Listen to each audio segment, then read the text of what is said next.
ganyan. Nakaunti lang po kami dito. 307. Mas marami pa population ng YNC, YNC. May isa. Yan po yung mga shift ng pasok namin dito para makapag-operate kami ng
mga process kasi doon ang kailangan malamigin. So, pinakadapatin po natin doon ang shield.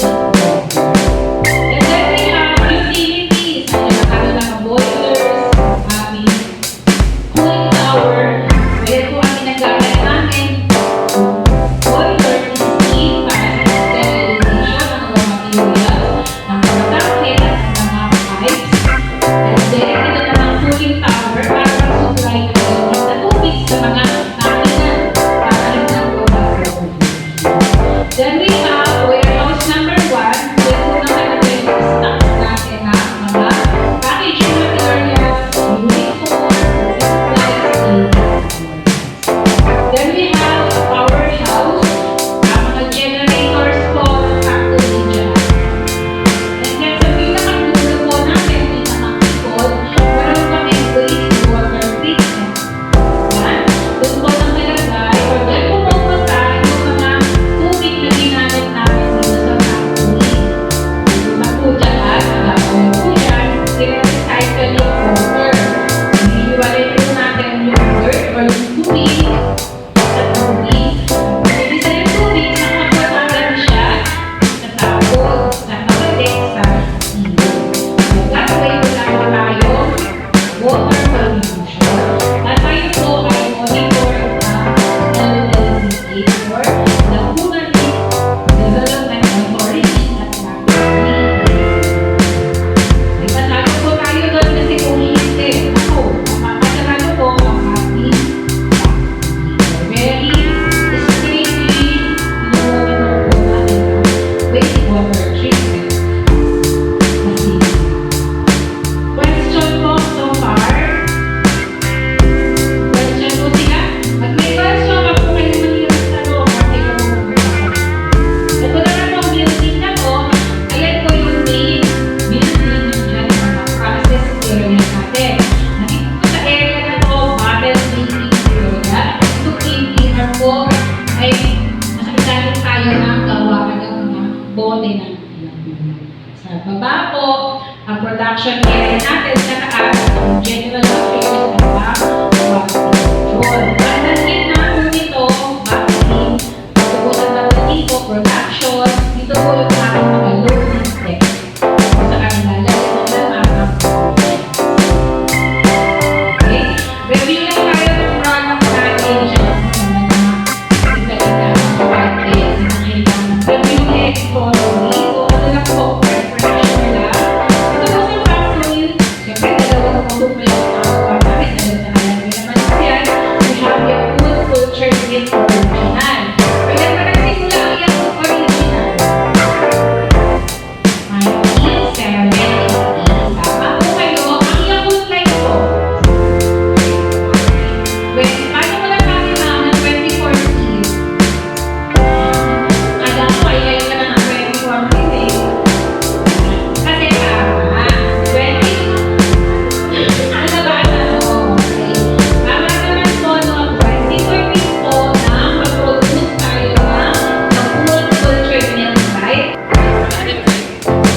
Yakult.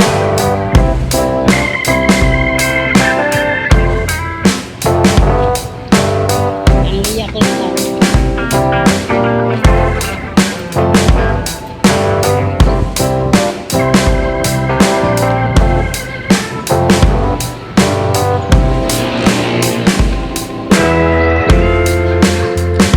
Wala sir. Na-charge yung dalawa.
sa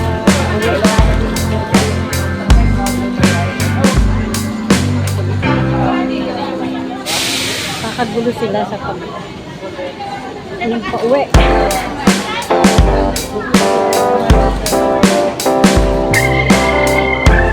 Bumibili sila ng bubapay.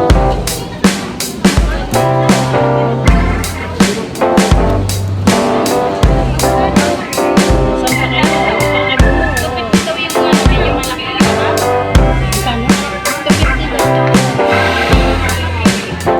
Ano ba?